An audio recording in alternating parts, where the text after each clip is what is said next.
There are many reasons why people invest in startups. Some do it for the love of the game. Others do it because they see an opportunity to make a lot of money. The truth is that investing in startups can be a great way to make money, but it's also a risky investment. In this episode of Superhumans, we talk about two people who invested in Facebook and Google and made millions of dollars in the process. If you want to learn more about how to invest in startups, then stick around. Let's jump into the first story of the day. Our first story is about Kevin Rose, who is the co-founder of a popular website. In 2004, he was just an average guy working a 9-to-5 job, but everything changed when he met Mark Zuckerberg. At the time, Zuckerberg was just a college student who had started a website called Facebook. It was a website where users could rate the attractiveness of other students. The website was a huge success, and it quickly gained a lot of attention from other students. This is what caught Kevin Rose's attention, and he decided to invest $10,000 into the company. But this wasn't just any ordinary investment. It was an investment in Facebook. At the time, Facebook was just a small website with only a few 100,000 users. But Rose could see the potential of the platform, and he knew that it could become something big one day. His investment gave Zuckerberg the financial stability he needed to grow the platform and make it into what it is today. And since then, Facebook has grown to over 2 billion users. If Kevin Rose had held on to his shares of Facebook, he would be worth billions of dollars today. But unfortunately, he sold all of his shares in 2008 for a reported $100 million.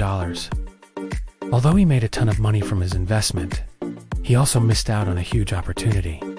Even if he had just held on to 1% of the company, he would still be worth $1 billion today. The moral of the story is that investing in a startup can be a great way to make a lot of money, but it's also important to hold on to your shares. If you sell too early, you could miss out on the huge returns that come with investing in a successful startup.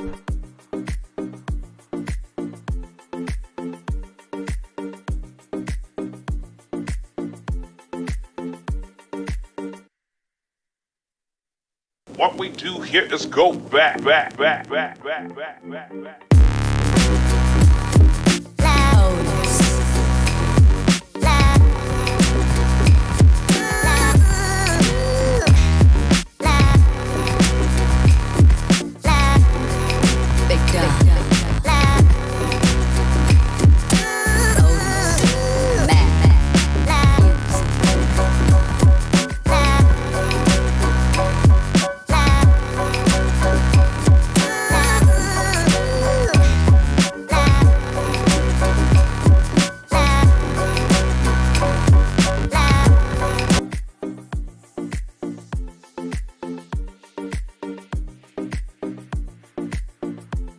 Our next story is about an investor named Ram Shriram.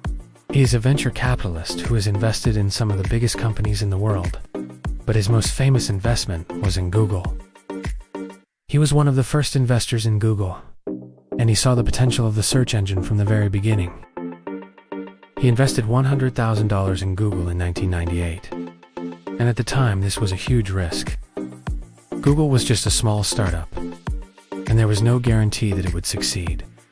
But Shriram saw the brains behind the company in Larry and Sergey, and he knew that they were the right people to lead the company. He also saw the potential of the internet, and he knew that Google was positioned to become a major player in this new industry. His investment helped Google to grow and expand, and eventually the company went public in 2004. When this happened, Shriram's investment was worth over $100 million. He had turned his initial investment of $100,000 into over $100 million. That's an incredible return on investment. If Shriram had held on to his shares of Google, he would be worth billions of dollars today. But unfortunately, he sold all of his shares in 2006 before the IPO. Although he still made a ton of money from his investment, he also missed out on the huge opportunity that came with holding on to his shares. It's not surprising that Ram Shriram is one of the most successful venture capitalists in the world. He has a great track record of investing in successful companies like Google, Facebook, Twitter, and Uber. He has a knack for spotting promising startups and helping them to grow into successful businesses. So there you have it. Two people who invested in startups and made a ton of money in the process. But they both missed out on the opportunity to become even wealthier by holding on to their shares. If you want to invest in startups, do your research and make sure you hold on to your shares for the long term. With that said, until next time, see you guys later.